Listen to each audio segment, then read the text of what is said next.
আসসালামু আলাইকুম রাসেল ভাইয়া ও প্রিয় লিসেনার্স, আশা করছি আপনারা সবাই ভালো আছেন এবং সুস্থ আছেন। আমি সিফাত আলম আজ নতুন একটি ঘটনা নিয়ে হাজির হয়েছি। যিনি আমাকে আজকের এই ঘটনাটি পাঠিয়েছেন, যদি তিনি প্রমাণ হিসেবে আমাকে ভিডিও না পাঠাতেন তাহলে আমি নিশ্চিত এই ঘটনাটি আমি বিশ্বাস করতাম না। তিনি বলেছেন তার স্ত্রী ও তার মেয়ের মুখ থেকে ছোট ছোট পেরেক বের হয়। তার ভাষ্য মতে এই সব কিছু তখন থেকে শুরু হয়েছে যখন থেকে তাদের বাড়িতে তাবিজ বের হতে শুরু করেছে। এর বাইরে তাদের কাপড় ও ঘরের পর্দায় সিঁদুর দিয়ে ক্রসের চিহ্ন পাওয়া যায়। এই ঘটনার সাথে সম্পৃক্ত ভিডিও এবং ছবি আমার কাছে সংরক্ষিত আছে। আপনারা চাইলে আমি পরবর্তীতে আপলোড করে দেব। যিনি আমার সাথে এই ঘটনা শেয়ার করেছেন তিনি তার আসল নাম প্রকাশ না করার অনুরোধ করেছেন। আমি তার অনুরোধকে সম্মান জানিয়ে তার ছদ্মনাম সাকিব ব্যবহার করছি। এই সব কিছু সাকিবের পরিবারের সঙ্গে কিভাবে শুরু হলো, কেন হলো, তাদের উপর কে কালো জাদু করেছে, এই পরিবার কতজনের কাছে চিকিৎসার জন্য গিয়েছেন আর তাদের সঙ্গে কি কি অভিজ্ঞতা হয়েছে, এসব কিছু আমি সাকিবের ভাষাতেই বলছি। ঘটনার ভেতর থাকা অনিচ্ছাকৃত ভুল ত্রুটির জন্য আমি সবার কাছে ক্ষমা প্রার্থনা করছি। বলছেন সাকিব। এই ঘটনাটি 1998 সালের আগে শুরু হয়েছিল। আমরা 4 ভাই এবং 2 বোন। আমি পরিবারের সবচেয়ে বড় ছেলে। লেখাপড়া শেষ করেছি কয়েক বছর হলো, আর তাই পরিবারকে সাপোর্ট দেওয়ার জন্য আমি একটি চাকরিতে জয়েন করি। আমার তখনের চাকরিটি মোটামুটি ভালো একটি চাকরি ছিল। আমাদের সংসার আমার এবং আব্বার বেতনের উপর নির্ভরশীল ছিল। তখন আমার ছোট ভাইয়ের পড়াশোনা চলছিল। তারপর হঠাৎ একদিন আব্বা দুনিয়ার মায়া কাটিয়ে আল্লাহর কাছে চলে গেলেন।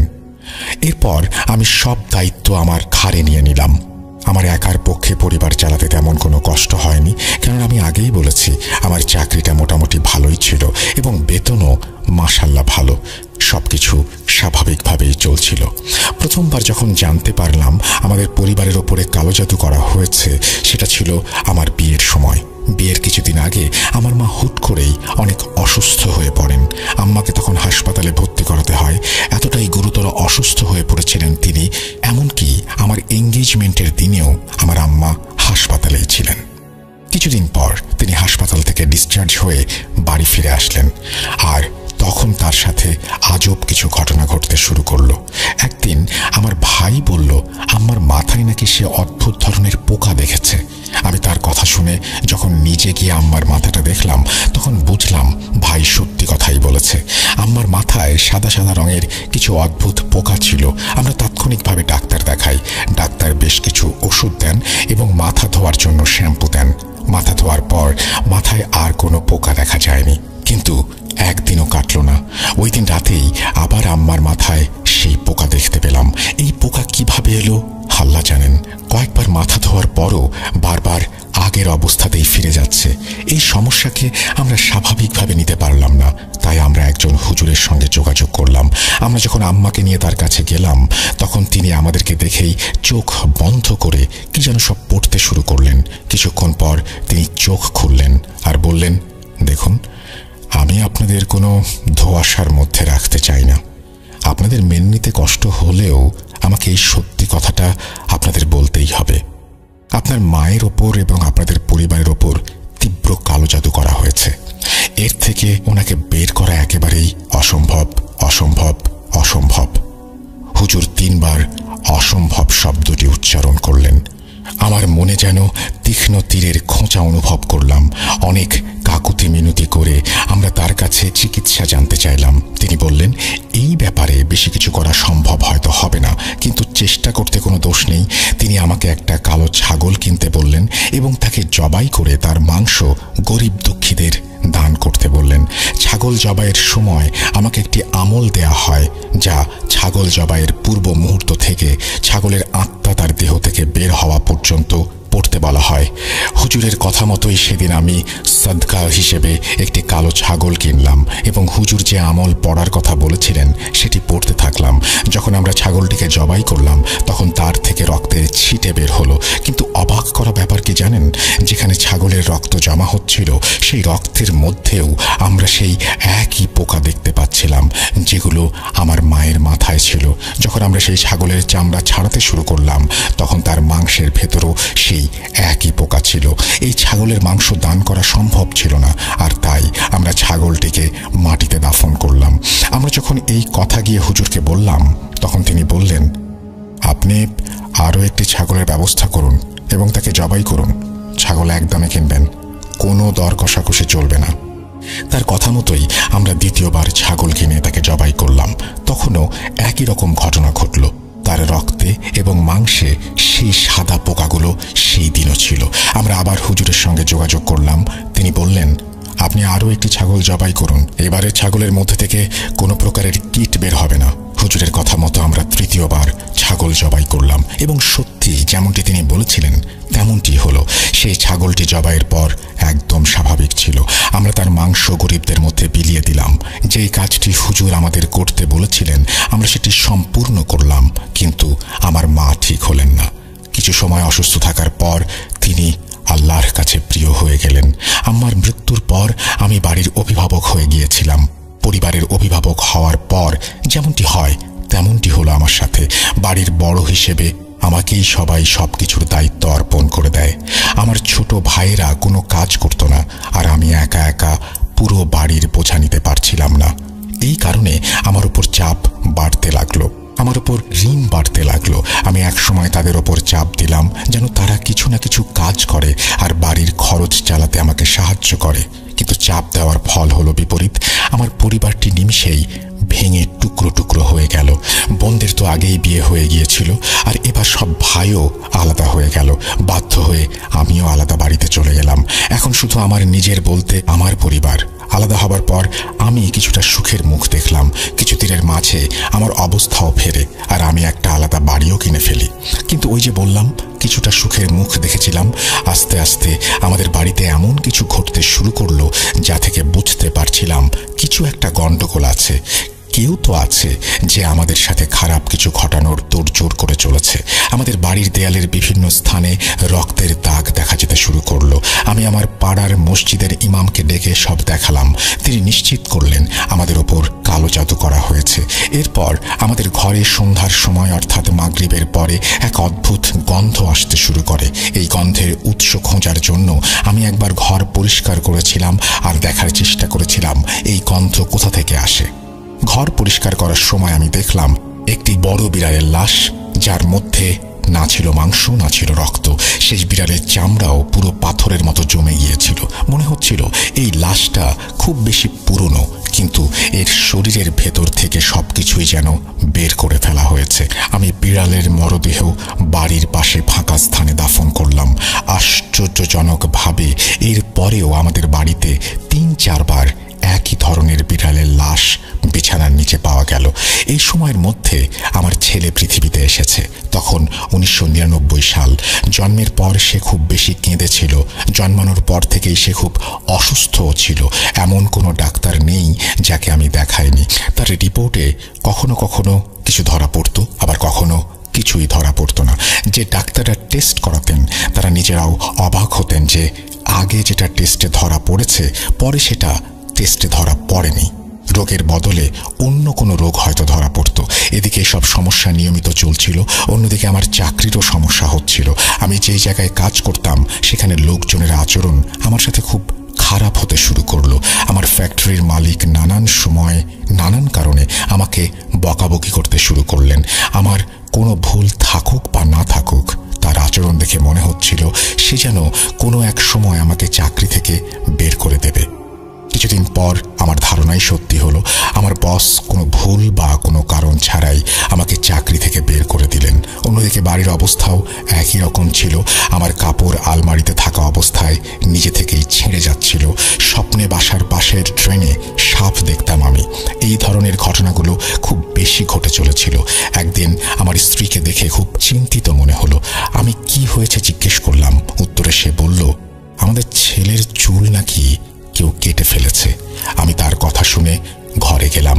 দেখলাম আমার ছেলে ঘুমাচ্ছে, অর্থাৎ তার মাথার চুল পুরোপুরি পরিষ্কার হয়ে গেছে। মনে হচ্ছিল যেন কেউ তার চুলগুলো খুব মনোযোগ সহকারে কেটে নিয়ে গেছে। আমার ছেলেরও খুব খারাপ অবস্থা ছিল। সে কিছুই খাচ্ছিল না, পানি পর্যন্ত না। খুব জোর করে তার মুখে খাবার ঢোকাতাম। একদিন খুব দুশ্চিন্তায় বন্ধুদের সাথে বসেছিলাম। এমন অবস্থা দেখে আমার বন্ধুরা আমাকে জিজ্ঞেস করলো আমার কিছু হয়েছে কিনা। আমি তাদেরকে সবকিছু খুলে বললাম। আমার কথা শুনে সে আমাকে একটা দরবারের নাম বলল। তোর ছেলেকে দরবারে নিয়ে যা, শোনা গেছে সেখানে দোয়া করা হয় এবং যে দোয়া করা হয় সেটাই কবুল হয়। শেষে আমি আমার ছেলেকে নিয়ে ওই দরবারে গেলাম, আল্লাহর কাছে দোয়া করলাম, আর আশ্চর্যজনকভাবে আমার ছেলে অল্প কিছুদিনের মধ্যেই আল্লাহর অসীম কুদরতে ভালো হতে শুরু করলো। সে এখন খাবার দাবার খাচ্ছে আর কান্না করাও অনেক কমিয়ে দিয়েছে। কিন্তু আমার চাকরি না থাকায় উপার্জন হচ্ছিল না। বাধ্য হয়ে আমি একটা হলুদ ট্যাক্সি ভাড়া নিলাম আর চালাতে শুরু করলাম। ঠিকাদারকে টাকা দেওয়ার পর আমার কাছে খুব অল্প টাকা থাকতো, যা দিয়ে সংসার চালানো কঠিন হয়ে পড়ছিল। তবু আল্লাহর উপর ভরসা রেখেই জীবন কাটাচ্ছিলাম। কিছুদিন ঠিক চলার পর আবার প্রায় 3 সপ্তাহেই বিছানার নিচ থেকে 1 বা 2 বার কখনো বিড়ালের আবার কখনো পেঁচার লাশ বের হয়ে আসতো। তাদের মধ্যে না থাকতো মাংস, না থাকতো চোখ, শুধু থাকতো শুকনো ত্বক আর হাড্ডি। যদিও আমি ট্যাক্সি চালাচ্ছিলাম, কিন্তু আমি এতে মোটেও সন্তুষ্ট ছিলাম না, কেননা আয় রোজগার তেমন একটা হচ্ছিল না। আমি চাইছিলাম কোনো একটা ভালো কোম্পানিতে আমার চাকরি হোক, কারণ পরিবারের অবস্থা দিন দিন খারাপ হয়ে যাচ্ছে। আমি যেখানেই ভ্যাকেন্সি দেখতাম সেখানেই অ্যাপ্লাই করতাম। আমি কয়েকটি রেফারেন্সও দিয়েছিলাম, কিন্তু কিছুতেই কিছু হচ্ছিল না। আমি প্রতি 2-3 দিন পর পর নানান কোম্পানিতে চক্কর লাগাতাম, তাদের কাছে মিনতি করতাম, কিন্তু তারা কেউ আমাকে চাকরি দিত না, এড়িয়ে যেত। একদিন আমি ট্যাক্সি চালাচ্ছিলাম, পেছনে একজন যাত্রী বসেছিল। আমার ফোনে এক বন্ধুর কল আসলো। আমি তাকে অনেক অনুরোধ করে বললাম, ভাই যেভাবেই হোক আমার একটা চাকরির ব্যবস্থা করে দে। সে আমাকে বলেছিল, দেখ আমি চেষ্টা করছি, আমাকে একটু সময় দে, আমি দেখছি কি করা যায়। তার কথা শুনে আমি নিরাশ হয়ে ফোন রেখে দেই। পেছনে যে যাত্রী বসেছিল সে আমার কথাগুলো শুনেছিল। যখন আমি কলটা কেটে দিলাম তখন সে আমার কাছে আমার সমস্যার ব্যাপারে জানতে চাইল। তখন আমার মন এতটাই ভারাক্রান্ত ছিল যে আমি তাকে সব কিছু খুলে বললাম, আমার বাড়িতে কি সমস্যা চলছে এবং কিভাবে জাদুর মাধ্যমে আমার চাকরিটা শেষ করে দেয়া হয়েছে, সব কিছু। সেই যাত্রী আমাকে বলল, আমি আপনার চাকরির ব্যাপারে কিছু করতে পারবো না, কিন্তু হ্যাঁ আপনার সাথে যে সমস্যাগুলো চলছে সে সম্পর্কে আমি হয়তো কিছু একটা করতে পারি। আমি একজন কবিরাজ সাহেবের কথা জানি, যিনি রংপুরে থাকেন। তিনি অমুসলিম, কিন্তু আপনার চিকিৎসা নিশ্চিতভাবেই করবেন। তার কথা শুনে আমি দ্বিধাদ্বন্দ্বে পড়ে গেলাম, কারণ কবিরাজ অমুসলিম, কি থেকে কি হয় কে জানে। কিন্তু তখন আমার যে সময় কাটছিল তা কতটা ভয়াবহ ছিল আপনারা বুঝতেই পারছেন। আমার শুধু সমস্যা সমাধানের প্রয়োজন ছিল, তা মুসলিমের মাধ্যমেই হোক বা অমুসলিমের মাধ্যমে। ওই যাত্রী আমাকে যে ঠিকানা দিয়েছিলেন সেই অনুযায়ী আমি কিছুদিন পর সেখানে চলে গেলাম। আমি সেখানে একজন কবিরাজের দেখা পেলাম। তার সাথে দেখা হলেও প্রথমে তাকে কিছুই বললাম না। আমি কথা বলতে গেলে তিনি আমাকে ইশারায় চুপ থাকতে বলেন। তিনি শুধু আমার নাম জানতে চাইলেন এবং আশ্চর্যজনকভাবে নিজেই আমার জীবনের ব্যাপারে বলতে শুরু করলেন। প্রথমে আমি মনে করেছিলাম যে যাত্রীকে আমি সবকিছু বলেছিলাম, হয়তো সে তাকে কিছু জানিয়েছে, কিন্তু কবিরাজ তো আমার ছেলেবেলা পর্যন্ত চলে গেল। আমার ছেলেবেলায় আমি একবার গাছ থেকে পড়ে আমার একটি দাঁত হারিয়েছিলাম, যা কারোর জানার কথা না। তিনি সেটাও আমাকে বলে দিলেন। এছাড়াও তিনি এমন সব কথা বলতে শুরু করলেন যা আমি ছাড়া আর কারো জানার কথা না। আমার ওপর হওয়া কালো জাদুর ব্যাপারে তিনি ঠিক একই কথা বললেন যা আগে অন্যরাও বলেছিল। তিনি বললেন, আমার ওপর জাদু যে করাচ্ছে সে নাকি আমার খুবই কাছের মানুষ। যখন আমি তার কাছে চিকিৎসার কথা জানতে চাইলাম তখন তিনি আমাকে কিছু জিনিস আনতে বললেন। এই জিনিসগুলোর মধ্যে ছিল লবঙ্গ, মরিচ, বিভিন্ন গাছের পাতা এবং কবরস্থানের মাটি। আমি তাকে বললাম, আপনারা আমার থেকে টাকা নিন আর দয়া করে নিজেই জিনিসগুলো জোগাড় করে আনুন। তিনি সেই 2006 সালে আমার কাছ থেকে 500 টাকা নিলেন এবং আমাকে একটা তাবিজ দিয়ে বললেন, এটা গলা থেকে কখনো খুলবে না, এটা রক্ষা করবে। এরপর আমি তাকে বললাম আমার চাকরির সমস্যার কথা, যেসব কোম্পানিতে ভ্যাকেন্সি আছে সেসব কোম্পানির জন্য আমার যথেষ্ট যোগ্যতাও আছে, তবুও কেউ আমাকে চাকরি দিচ্ছে না। তিনি আমাকে বলছিলেন আজ থেকে 3 দিন পর নাকি আমার চাকরি হবে।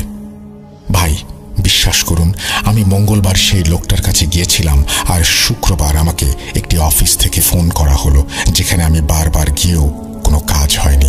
সেখান থেকে আমাকে ফোন করে বলা হলো সেখানে আমি সরাসরি জেনারেল ম্যানেজারের নিচে কাজ করব। এত বড় পোস্টের জন্য আমি আবেদনই করিনি। কিভাবে এটা হলো আমি জানি না। কোনো চিন্তাভাবনা না করেই আমি চাকরিতে ঢুকে পড়লাম আর মন দিয়ে চাকরি করতে লাগলাম। আমি প্রায় বছর সেখানে চাকরি করলাম। আল্লাহর কাছে শুকরিয়া, সেখানে কোনো সমস্যা হয়নি। আমি নিয়মিত রংপুরে সেই কবিরাজের কাছে যেতাম এবং তাকে নানা উপহার, টাকা পয়সা দিতাম। তারপর 2016 সালে জানতে পারলাম তিনি মৃত্যুবরণ করেছেন। তার মৃত্যুর পরপরই আমার পরিস্থিতি আবার খারাপ হতে শুরু করলো। প্রথমে আমার চাকরিটা গেল, তারপরে আমার স্ত্রীর অবস্থা খারাপ হতে শুরু করলো। দিন দিন সে দুর্বল হয়ে যাচ্ছিল। সব শেষে তার মুখ থেকে পেরেক বের হওয়া শুরু করলো। আমি আবার সেই বিপদের মধ্যে পড়ে গেলাম। এদিকে আমার চাকরি নেই, অন্যদিকে স্ত্রীর অসুস্থতা। দিন দিন তার শরীর শুকিয়ে যাচ্ছিল। আর এই বিষয়টা আমার জন্য খুবই অদ্ভুত ছিল যে তার মুখ থেকে ছোট ছোট পেরেক বের হচ্ছিল। আমার স্ত্রী বিছানায় পড়ে গেল। আমি তাকে অনেক ডাক্তার ও পীর ফকিরদের কাছে নিয়ে গিয়েছিলাম। শুরুর দিকে কিছুটা ভালো হলেও আবার তার অবস্থা পুনরায় খারাপ হয়ে যেত। এদিকে চাকরি না থাকায় সংসার চালাতে হিমশিম খাচ্ছিলাম। উপায়ান্তর না দেখে একটা জায়গায় ড্রাইভারের চাকরি নিলাম। চাকরিতে গাড়ির মালিক আমাকে গাড়ি ভাড়া দিল। লাভ হোক বা না হোক, আমাকে প্রতিদিন তাকে বেশ মোটা অঙ্কের টাকা দিতে হতো। দিন আনা দিন খাওয়ার মতো অবস্থা হয়ে যায় আমার। আমি আবারও ঋণগ্রস্ত হয়ে যাই, কিন্তু আল্লাহ তাআলা আমার সহায় হন।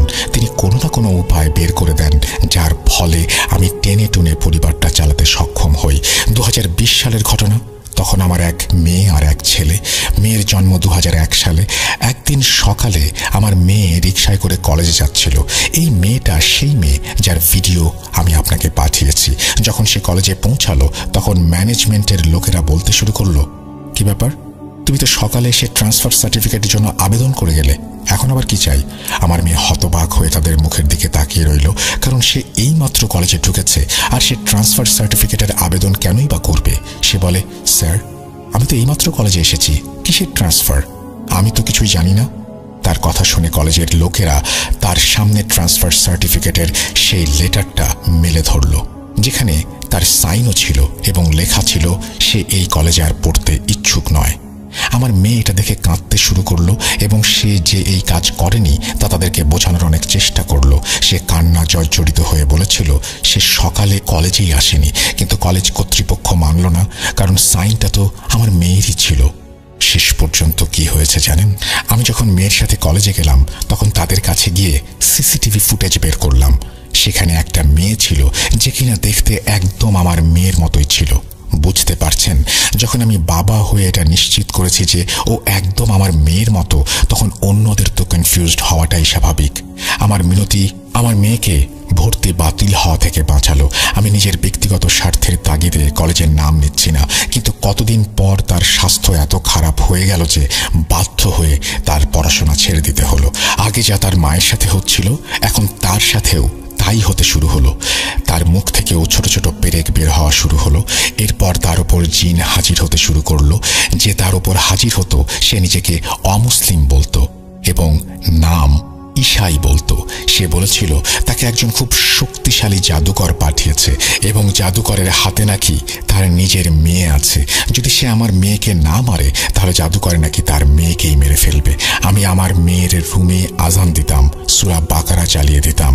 জিন বারবার নিজেকে অসহায় আর নিরুপায় বলছিল। সে বলছিল, আমি জাদুকরের কবলে পড়ে বাধ্য হয়ে এখানে এসেছি।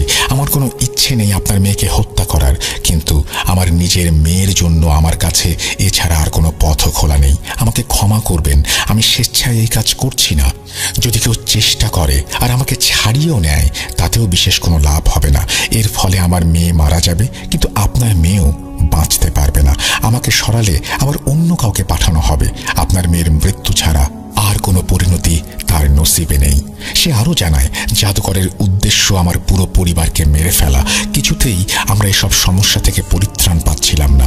এসব সমস্যা যত দিন যাচ্ছিল কেবল বেড়েই চলছিল। অন্যদিকে আমার স্ত্রীর সাথে যা ঘটল, তারপর আমার জীবন আরও অন্ধকারে তলিয়ে গেল। আমার স্ত্রী আমার সামনে ভালোভাবে ওয়াশরুমে গিয়েছিল, কিন্তু সে ফিরে এলে আমি দেখি তার পুরো শরীর সামনের দিকে ঝুঁকে গেছে। মনে হচ্ছিল সে কুঁজো হয়ে গেছে। হাসপাতালের ডাক্তাররা বলেছিল তার হাড়ের টিবি হতে পারে। আমার ওপর চারপাশ থেকে ক্রমাগত বিপদ আসছিল। আমার মেয়ের ওপরও 2-3 দিন পর পরই সেই জিন হাজির হতে লাগলো আর বারবার ক্ষমা প্রার্থনা করতে লাগলো। আর আমার কাজ কাজ ছিল দুইটি, আমি আজান দিতাম আর সূরা বাকারা পড়তাম। এছাড়াও আমার মেয়ে মাঝে মাঝে খুব অসুস্থ থাকতে শুরু করে, প্রায় সময় তার ইউরিন আটকে যেত, তাকে হাসপাতালে নিয়ে ইউরিন ব্যাগ লাগাতে হতো। যখন আমরা কোনো পীর বা হুজুর দিয়ে তার চিকিৎসা শুরু করতাম তখন কিছুদিনের জন্য সে ভালো থাকতো, আবার আগের অবস্থায় ফিরে যেত। এক সময় তার এমন অবস্থা হয়ে যায় সে বিছানায় পড়ে যায়, তার শরীরে আর কোনো বল নেই, মৃত মানুষের মতো বিছানায় পড়ে থাকে, সকল কাজ হয় বিছানায়। একদিন আমার স্ত্রী বলল আমার মেয়ের ডায়াপার পরিবর্তন করতে হবে, তাই আমাকে আর আমার ছেলেকে বাইরে পাঠিয়ে দিল। আমি বাইরে গিয়ে ছেলের মাথায় হাত রেখে বললাম, বাবা আমাকে মাফ করে দিও, আমি তোমাদের কাউকে ভালো জীবন দিতে পারিনি, আমি কাউকে ভালো রাখতে পারিনি, আমার জন্যই আজ তোমাদের এই করুণ অবস্থা। আমাকে ঘৃণা করো না, একটু দয়া করো নিজের বাবাকে। আমার কথা শেষ হলে ছেলের চোখে পানির উপস্থিতি দেখতে পেলাম। চুপচাপ বাবা ছেলে দাঁড়িয়ে আছে। একটু পর আমার মেয়ের ঘর থেকে আমার স্ত্রীর চিৎকারের আওয়াজ আসতে লাগলো। যখন আমি আর আমার ছেলে ঘরে ঢুকলাম তখন দেখলাম আমার মেয়ে তার মায়ের পাশেই রয়েছে আর আমার স্ত্রীর গলা চেপে ধরেছে। যখন আমি তাকে ছাড়ানোর জন্য এগিয়ে গেলাম তখন সে তার মাকে তুলে পেছনে ফেলে দিল। আমি তাকে আটকাতে গেলে একই কাজ সে আমার সাথেও করলো। আমি আর আমার ছেলে আমরা দুজন মিলে বড় কষ্টে তাকে ধরলাম এবং বিছানায় শুইয়ে দিলাম। আমি আজান দিতে লাগলাম, সূরা বাকারা পড়তে লাগলাম। এভাবেই সবকিছু চলতে থাকলো এবং পরিস্থিতি আরো খারাপ হতে লাগলো। 2022 সালে আমার হার্ট অ্যাটাক হলো। হবেই বা না কেন? এত চাপ চিন্তা করে মানুষ কতদিনই বা সুস্থ থাকতে পারে বলুন? ওই সময় আমি একটি ফ্যাক্টরিতে ছোটখাটো কাজ করছিলাম। আমাকে কাজের লোকেরাই ধরাধরি করে হাসপাতালে নিয়ে যায়। আগে থেকেই একের পর এক সমস্যা লেগেই ছিল আর এখন আমি নিজেই অসুস্থ হয়ে পড়লাম। এই সময়ই আবার বাড়ির সিঁড়ি থেকে পড়ে আমার হাত ফ্র্যাকচার হয়ে গেল। আমি তীব্র ব্যথা অনুভব করছিলাম, তাই আমি আমার স্ত্রীকে বললাম আলমারি থেকে টাকা বের করতে, যেন আমরা হাসপাতালে যেতে পারি। কিন্তু যখন আমার স্ত্রী আলমারি খুলে টাকা বের করতে গেল তখন সেখানে কোনো টাকাই ছিল না।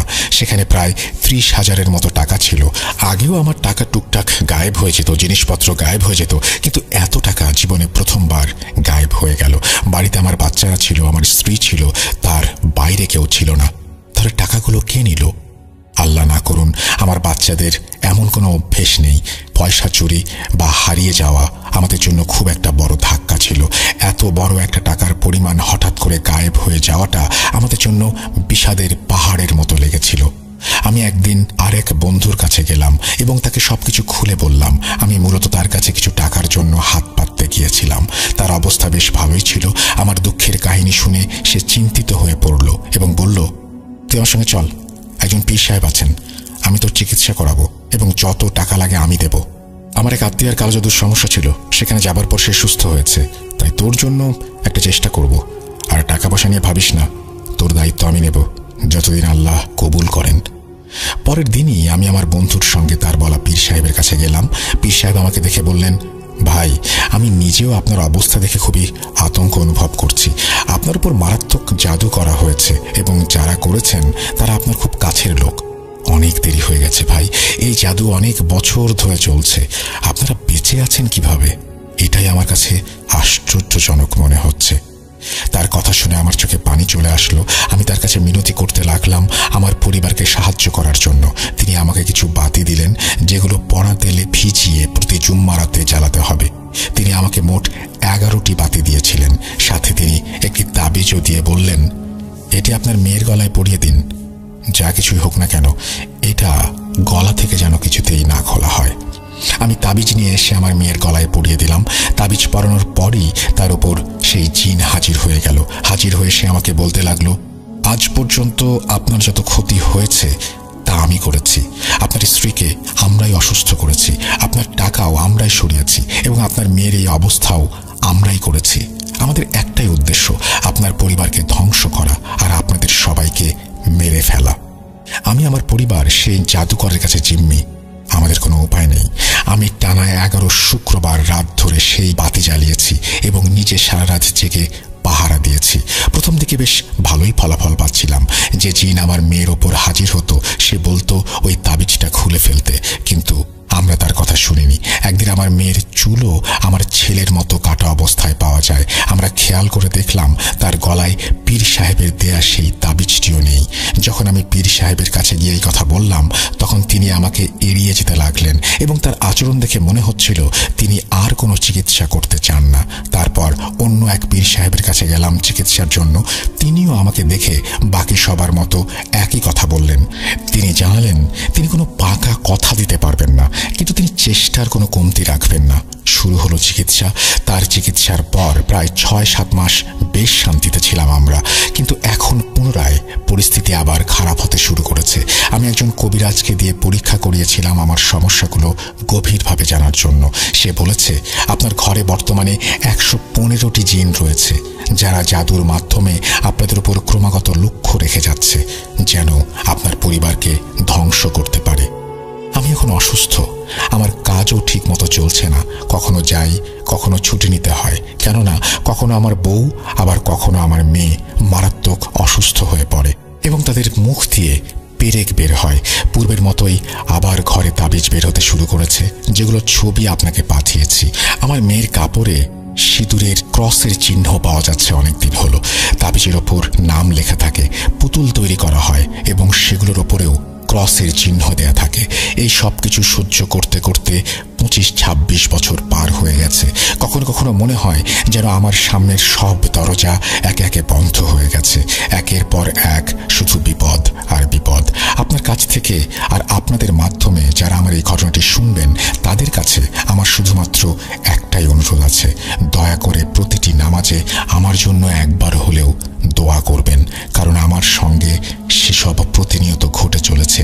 আর জিন একটি চক্র আমাকে, আমার পরিবারকে যেভাবে দুমড়ে মুচড়ে ফেলেছে, তাতে আপনাদের কাছে দোয়া চাওয়া ছাড়া আর কোনো পথ খোলা নেই। আল্লাহ তাআলা আমাদের ওপর দয়া করবেন এই আশাতেই আছি। আমি তো এই দুনিয়ার জীবন নিয়ে একেবারেই হতাশ। আর কোনো কবিরাজ বা পীর সাহেবের কাছে যেতে চাই না, কারণ আমি এখন নিঃস্ব, দিন আনি দিন খাই। আর তাদের কাছে গিয়েই বা কি হবে? তারা একদিক থেকে সামাল দিলে অন্যদিকে সেই জাদুকর আবার আমার পেছনে লাগবে। আমি আর সব চাই না। এখন যতদিন বাঁচি একটু শান্তিতে বাঁচতে চাই। আমার 2 সন্তানের জীবন শুরু হবার আগেই শেষ হয়ে যাচ্ছে। বাবা হয়ে আমি শুধু ফ্যাল ফ্যাল করে তাকিয়ে আছি। আর আফসোস এই একটি কারণেই, না হলে ভাবি আল্লাহ পরীক্ষা নিচ্ছেন, হয়তো পরকালে এর প্রতিদান পাবো। দয়া করে আমার জন্য, আমার পরিবারের জন্য দোয়া করবেন। আমাকে একজন ভিক্ষুক ভাবতে পারেন না, আমি টাকা ভিক্ষা করি না, দোয়া ভিক্ষা করি। আসসালামু আলাইকুম। শেষ হলো সাকিব ভাইয়ের ঘটনা। আমি ঘটনার শেষে ভিডিও এবং ছবি আপলোড করে দেব। আপনাদের কাছে আমারও অনুরোধ, সাকিব ভাইয়ের জন্য দোয়া করবেন, কারণ এখন দোয়া ছাড়া আর কিছুই তার কাজে আসবে না। আল্লাহ যেন ওনার বাকি জীবন সহজ করে দেন, আমিন। আজ বিদায় নিচ্ছি। দেখা হবে খুব শীঘ্রই নতুন কোনো এপিসোডে। আপনাদের জন্য অনেক লম্বা একটি স্পেশাল ঘটনা অপেক্ষা করছে, যা আমি 2 পর্বে ভাগ করে শেয়ার করব এবং 2টি পর্ব আপনারা একসাথেই পাবেন। তাই কাউকে দ্বিতীয় পর্বের জন্য অপেক্ষা করতে হবে না। আমি আপনাদের কাছে আমার পরিবারের জন্য এবং নিজের জন্য দোয়া চাচ্ছি। এই বলে সিফাত আলম তার ঘটনা শেষ করেছেন। থ্যাংক ইউ ভেরি মাচ সিফাত আলম আপনার ঘটনার জন্য। আশা করছি এই ঘটনাটি আপনাদেরও ভালো লেগেছে। যদি ভালো লাগে অবশ্যই আমাদের জানাবেন। আমরা এখন যেটা করব সেটা হচ্ছে আরও পরবর্তী কিছু ঘটনায় যেতে চাই এবং সেই ঘটনাগুলো হয়তো আপনারা শুনেছেন বা শুনেননি বা বারবার শুনতে চাইবেন। চলুন সেই ঘটনাগুলোর দিকে যাওয়া যাক।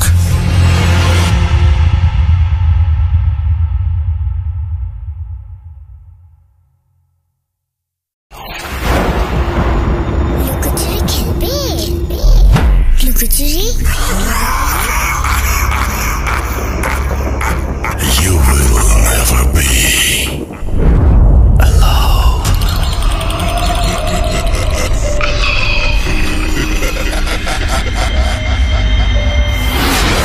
Food.com. The fear returns with Russell. Welcome back. আপনাদের সবাইকে স্বাগত জানাচ্ছি। আমি রাসেল। আশা করছি আপনারা সবাই ভালো আছেন, ভালোর দলে আছেন। আমিও ভালো আছি, ভালোর দলে আছি এবং আশা করছি আজকেও আমরা যে ঘটনাটি আপনাদের সামনে উপস্থাপন করব সেটি প্রথম থেকে শেষ পর্যন্ত আপনারা শুনবেন। যারা বৃহস্পতিবার, শুক্রবারের পরে আরও একবার হারিয়ে যেতে চান ভয়ের রাজ্যে, তাদের জন্যই আমাদের এই বিশেষ আয়োজন যেভাবে লেখা আছে সেভাবেই পড়ে শোনাচ্ছি। আসসালামু আলাইকুম। আমি সাব্বির হুসাইন হানিফ, বর্তমানে সরকারি বাংলা কলেজ ইন্টারমিডিয়েট ফার্স্ট ইয়ারে পড়ছি। আমি ক্লাস 8 পর্যন্ত পড়াশোনা করেছি গাজীপুর জেলার শ্রীপুর থানার ধনুয়া গ্রামে। সেখানে পড়াশোনা শেষ করার পর আমার পরিবার ঠিক করে আমরা গ্রামের বাড়িতে চলে যাব, কিন্তু আমার বাবার এক পরিচিত লোকের সুবাদে আমাদের আর বাড়িতে যাওয়া হয় না এবং ক্লাস 9-এ সেই সময়টাতে আমরা আমার পরিবার সেই ভদ্রলোকের বাড়িতে ভাড়ায় উঠি। তারপর সেই এলাকায় আমার ফ্রেন্ড না হলেও আমি পরিচিত হই অনেক বড় ভাইদের সাথে। আমরা সবাই যখন একসাথে হতাম তখন অনেক আনন্দ করতাম। আমরা প্রতি সপ্তাহে একবার বা মাঝে মাঝে মাসের মধ্যে 2-3 বার বিভিন্ন ধরনের পার্টি দিতাম, যেমন খিচুড়ি, বিরিয়ানি, যেই সময় যেটা ভালো মনে হতো আর কি। একদিন আমরা সবাই চিন্তা করলাম, যেহেতু আমরা সবাই এরকম আয়োজন মাঝে মধ্যেই করে থাকি, সেই জন্য আমাদের একটা নির্দিষ্ট স্থান দরকার। তারপর আমরা একটা স্থান ঠিক করলাম। সেই স্থানটা ছিল একটা বাঁশ ঝাড়ের নিচে। সেখানে আমরা কিছু কাঠ কিনে গোল করে একটা মাচা বানাই এবং তার উপর ছাতার মতো ত্রিপল লাগিয়ে দেই। সেখানে আমরা প্রতিনিয়তই আড্ডা দিতাম। মূল কাহিনীটা শুরু হলো একদিন রাতে, যখন আমরা সবাই মিলে বিরিয়ানি রান্না করার প্ল্যান করছিলাম এবং সব কেনাকাটা করে বিরিয়ানি রান্নার শেষে সবাই মিলে খেতে বসেছি। খাওয়া দাওয়া যখন শেষের দিকে, তখন পাশের বাড়ির ভাড়াটিয়া মহিলা জোরে একটা চিৎকার দেয়। চিৎকার দেওয়ার পরে আমরা প্রথমে সবাই ভাবলাম হয়তো পারিবারিক ঝগড়া কলহ, কিন্তু যখন মহিলা আবার জোরে জোরে চিৎকার করতে থাকে তখন আমরা সবাই বললাম, না, এবার আর বসে থাকা যায় না, আগে গিয়ে দেখি কি হয়েছে। তারপর সেখানে 2 জন বলল, তোমরা সবাই গিয়ে দেখে আসো, আমরা 2 জন এখানে খাবারগুলো পাহারা দিচ্ছি, কারণ কুকুর এসে খাবার নষ্ট করে ফেলতে পারে। তারপর সেখানে আমরা গেলাম, গিয়ে দেখি ঘরের মধ্যে আলো জ্বালানো এবং আশেপাশের রুমের অনেকেই জড়ো হয়েছে। তখন কেউ একজন জিজ্ঞেস করলো, কি হয়েছে তোমাদের, এত রাতে চিৎকার করছো কেন? তখন ওই মহিলার জবানবন্দিতে আমাদের সবার গায়ের লোম দাঁড়িয়ে গেল। মহিলার কথাগুলো ছিল এরকম, উনি স্বপ্ন দেখেন যে রাতে উনি ঘুমাচ্ছেন এবং হঠাৎ করে তার আশেপাশে সব কালো চুলে ভরে গেছে। এই স্বপ্ন দেখার পর উনি যখন জেগে ওঠেন তখন তিনি দেখতে পান বাস্তবেই তার আশেপাশে সম্পূর্ণ ঘর জুড়ে কালো চুলে ছেয়ে গেছে, এমনকি তার হাত পাও চুল দিয়ে বাঁধা। এই কাহিনী শোনার পরে আমাদের আর ভালো লাগলো না। তখন আমরা আবার সেইখানে চলে গেলাম এবং যা খাবার বাকি ছিল তা খেয়ে শেষ করলাম। মনে ভয় নিয়ে আমরা সবাই খাবার খাচ্ছিলাম। এরপর আমাদের বাসায় যাবার পালা, তো সবাই বাসায় চলে আসতে লাগলাম। আমার এক বড় ভাই নাদিম, আমরা একই বাসায় থাকি। আমরা 2 জন বাসায় আসার সময় অন্যদিকের একটা বাঁশ ঝাড় থেকে কটমট আওয়াজ শুনলাম। আমার আরেকজন বড় ভাইও সেটা শুনতে পেয়েছে। তখন সে বলল, সমস্যা নাই, বাসায় যাও। তখন একটা বিড়াল আমাদের বাসার গেট পর্যন্ত পিছু নিয়েছে। মূলত এই বিড়াল আর বাঁশঝাড়ের ঘটনাটা আমরা তেমন সিরিয়াসলি নেইনি, কারণ এগুলো আমাদের সাথে ওইদিকে প্রায়ই হতো, কারণ আমরা অধিকাংশ সময় রাত 3টা বা 4টার সময় বের হতাম। কিন্তু এর পরের দিন সকালবেলা আমার এক বড় ভাই, তার নাম রাসেল, সে আমাদের সাথে রাতের বিড়াল আর বাঁশঝাড়ের আওয়াজটা শুনেছে এবং দেখেছে। সে বলল, কাল রাতে ফজরের আজানের আগে প্রায় 3টা বা 3:30 মিনিট এমন হবে, আমার সঠিক টাইম এবং তারিখ মনে নেই। সেই সময় আমাদের আর এক বড় ভাই নাকি তাকে এসে ডেকেছে, হে রাসেল, ওঠ, অফিসে যাবি না? তখন ভাইয়ার ওয়াইফ বলেছে, তোমার না কালকে অফিস বন্ধ? তখন ভাইয়া বলেছে, এ শয়তানি করিস না। সেই সময় হঠাৎ করেই ঘরের উপরে ঢিল পড়া শুরু হয়। এই ঘটনা শোনার পর আমরা সবাই বিকেলবেলা ওই মহিলার অবস্থা জানার জন্য ওই বাড়িতে গেলাম এবং শুনতে পেলাম মহিলা নাকি আবার আজকে আমাদের যাওয়ার কিছুক্ষণ আগে খুব বিশ্রী চেহারার সাদা কাপড় পরা এক অবয়ব দেখেছে। ওই দিন রাতের বেলা আবার শুনতে পেলাম মহিলার বাসায় কবিরাজ আসবে। তখন আমি এবং আমার বড় ভাইরা সেখানে গেলাম। আমাদের খাটের উপরে বসতে বলা হলো।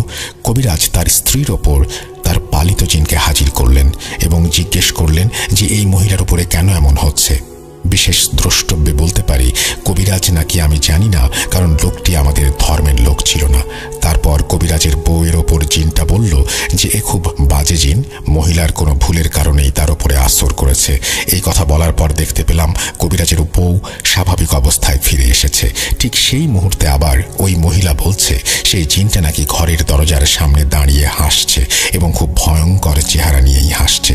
পরবর্তীতে মহিলাটি আবার তাড়াহুড়ো করে বলল যে দরজা থেকে এখন তার দিকে এগোচ্ছে। এই বলে মহিলাটি চিৎকার শুরু করলো। তখন কবিরাজ বলল, রোগী এখানে আছে, ডাক্তারও আছে, তাহলে সমস্যা কিসের? এখন তো আরো ভালোভাবে ওষুধ দিতে পারবো।